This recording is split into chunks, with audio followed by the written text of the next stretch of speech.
শানদার রাজু শানদার ভাই আমরা শুকরিয়া আদায় করছি সকলেই করি আলহামদুলিল্লাহ।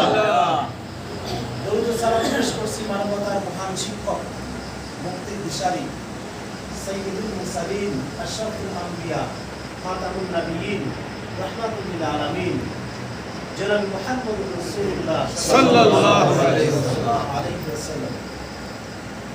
শাহাদাত এবং মাগফিরাত কামনা করছি সেই সকল শহীদ আত্মা যারা বদর ও উহুদ খন্দক থেকে শুরু করে আজ পর্যন্ত আল্লাহ রাব্বুল আলামিনের দ্বীনকে বুলন্দ করার জন্য, বিজয়ী করার জন্য তাদের বুকের রক্তটা এই সবুজ জমিনে ঢেলে দিয়ে রক্তিম বর্ণ করে দিলেন। সেই সকল শহীদ ভাইদের শাহাদাতের মর্যাদা এবং মাগফিরাত কামনা করছি। সুস্বাস্থ্য এবং দীর্ঘায়ু কামনা করছি সেই সকল আহত এবং পঙ্গু ভাইদের যারা আমাদের এই সুন্দর পরিবেশটাকে উপহার দেওয়ার জন্য কেউ চোখ হারালেন, কেউ নাক হারালেন, কেউ হাত হারালেন, কেউ পা হারালেন। এই যে আহত ভাইরা যারা পঙ্গু হয়ে গেছেন এই ভাইদের সুস্বাস্থ্য এবং দীর্ঘায়ু কামনা করছি। আমিন আমিন। সম্মানিত ভাইরা, বাংলাদেশ জামাত ইসলামী সাতক্ষীরা ইউনিয়ন শাখা কর্তৃক আয়োজিত আজকের এই মহতি প্রোগ্রামে সম্মানিত সভাপতি বাংলাদেশ জামাত ইসলামী সাতক্ষীরা ইউনিয়ন শাখার সম্মানিত আমির মোহতারাম মাওলানা মুস্তাফিজুর রহমান ভাই উপস্থিত আছেন। বাংলাদেশ জামাত ইসলামী সুপ্তগড় ইউনিয়ন শাখার সম্মানিত আমির হাফেজ মাওলানা আব্দুল আলিম ভাই, সাতক্ষীরা ইউনিয়নের রতন ভাইরা এবং তরু ভাইরা, আসসালামু আলাইকুম। সম্মানিত ভাইরা, আমরা অনেক কথা শুনে ফেলেছি অলরেডি। আমরা বৈষম্য বিরোধী ছাত্র আন্দোলনের শহীদ আহতদের কথা শুনেছি। আমাদের হৃদয়ের স্পন্দন, প্রাণের স্পন্দন, আমাদের জীবন পরিচালনার যিনি উৎসাহের কেন্দ্র শহীদ বিশ্বনন্দিত মুফাসসির কোরআন আমাদের রাশিদ সাহেবের শাহাদাত করার কথা। আমরা তো ওয়াজ সাধারণত শুনেই থাকি, তো জামাত ইসলামী কেন আপনাদের ডাকে? এই কোন ধরনের ওয়াজ শোনা? আমরা সাধারণত ওয়াজ শুনি কি যে নামাজ পড়েন এই ফজিলত হবে, জিকির করেন এই ফজিলত হবে, আপনার লম্বা টুপি, লম্বা জামা, পায়জামা এগুলো করেন এই সুন্নাত আদায় হবে। তারপরে কি বলে এই বাবা মায়ের খেদমত করেন, অনেক ওয়াজ কিন্তু আমরা শুনে থাকি। কি শুনি? বাংলাদেশ জামাত ইসলামী কেন আপনাদের ডাকে? এরা কি শুধু এই ওয়াজগুলো শোনাতে চায়?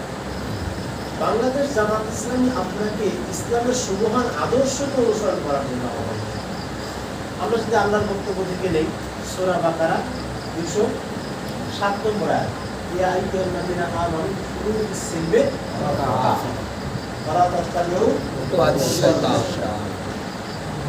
এই যে আল্লাহর বক্তব্য, হে ঈমানদারেরা পরিপূর্ণ ইসলামে আংশিক ঢোকার কোনো সুযোগ নেই।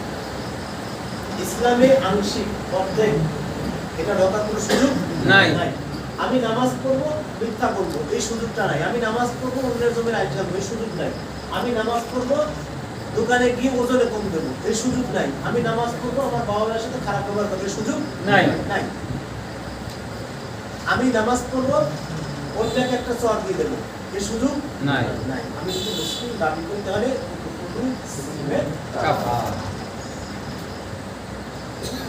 এই কাপটা পরিপূর্ণভাবে ইসলামে প্রবেশ করার জন্য বাংলাদেশ জামাত ইসলামীকে আহ্বান। সময় স্বল্প, আমরা কথা বলবো মির্জা সংসদ। আমি তেলাওয়াত করেছি সূরা আরাফের 96 নম্বর আয়াত, যে যদি লোকালয়ের মানুষজন বা জনপদের লোকেরা ঈমান আনবে, অত্যাকাও এবং আল্লাহ ভীতি অবলম্বন তাহলে আমি আসমান এবং জমিনের সকল বরকতের দরজা খুলে দিতাম। সুবহানাল্লাহ। কিন্তু তারা এটাকে অস্বীকার করেছে। কি করেছে? ওয়ালাকিন কাযযাবু, তারা কি করেছে? অস্বীকার করেছে, মিথ্যা প্রতিপন্ন করেছে। ফাআখাযনাহুম বিমা কানু ইয়াকসিবুন, যার কারণে আল্লাহ তাআলা তাদেরকে পাকড়াও করেছে তাদের কর্মের জন্য। কিসের জন্য? কর্মের জন্য। তো আমাদের দেশে তো আমরা বহু আলেম ওলামা আছি, আপনাদেরকে নসিহত করি, কিন্তু আমাদের কর্মকাণ্ডে আমরা বহু দেখেছি, এই যে 15-16 বছর কথা আসছে, বহু আলেম, বহু মাওলানা যারা এই সমাজে প্রতিনিধিত্ব করেন, তারা আমাদেরকে ধরিয়ে দেওয়ার জন্য কাজ করেছে। তাহলে উনি কোন নীতি অবলম্বন করে ইসলামের কাজ করেছে? আমি আওয়ামী লীগের কথা বলবো না, কারণ আওয়ামী লীগ কি আমরা জানি, কিন্তু যাদেরকে আমরা শ্রদ্ধা করি, ভালোবাসি, যাদেরকে আমরা সহমতে যেতে চাই, তারা আমাদেরকে নাম দৃষ্টিতে দিল। আমরা তো শুধু আওয়ামী লীগের কথাই বলছি যে এরা জাহিলিয়াত, এরা খুনি, এরা কি বলে গুমকারী, এরা আপনার কি বলে হত্যাকারী। ওনারা কি দায় এড়াতে পারে? জি না। এই আলেমরা কি দায় এড়াতে পারেন? যে আলেমরা হালুয়া রুটির আশায়, শুধুমাত্র পকেট ভর্তি করার আশায়, পেট পূজা করার আশায় এবং মাজার পূজা করার অভিপ্রায়টা প্রতিষ্ঠিত করার জন্য ইসলামী আন্দোলনের কর্মীদেরকে পুলিশের কাছে ধরিয়ে দিয়েছে।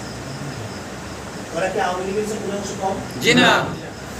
তাহলে এদের থেকেও আমাদেরকে সাবধান থাকতে হবে। যেখানে আল্লাহ বলছেন তাকওয়ার নীতি আর ঈমান আনলে আসমান এবং জমিনের বরকতের দরজা খুলে দিবেন, আর আমরা এই ঈমান এবং তাকওয়ার নীতি অবলম্বন যারা করেছে তাদেরকে আমরা ফাঁসি দিয়েছি। এই দেশের অত্যাচারী, জুলুমকারী, নির্দয়, নিষ্ঠুর এবং নির্মম মানুষগুলো এই আল্লাহ ভীরু এবং আল্লাহর নীতি অবলম্বন করার কারণে যে সমাজে আল্লাহর দ্বীন প্রতিষ্ঠা করার অভিপ্রায়ে যারা কাজ করেছেন, তাদেরকে হয় জেল দিয়েছেন, না হয় ফাঁসি দিয়েছেন, না হয় তাদেরকে বিভিন্নভাবে হয়রানি করেছেন। আমরা কি বুঝলাম? আর ঈমান এবং আল্লাহ ভীতি অবলম্বন করলে আল্লাহ আসমান জমিনের বরকতের দরজা খুলে দিবেন। আর আমরা কি করেছি? যারা এই কাজগুলো করেছে তাদেরকে আমরা পুলিশ ধরাই দিয়েছি। পোস্টে ধরাই দিয়েছি। তারপরে ওরা একটু বিচলিত হয়, একটু দুঃখ পেয়ে নেয়, পায় নেই, কষ্ট পায় নেই। তারা বলেছে যে এগুলো আমাদের জান্নাতে যাওয়ার একটা উপলক্ষ, আমাদের নাজাতের একটা উপলক্ষ। তাহলে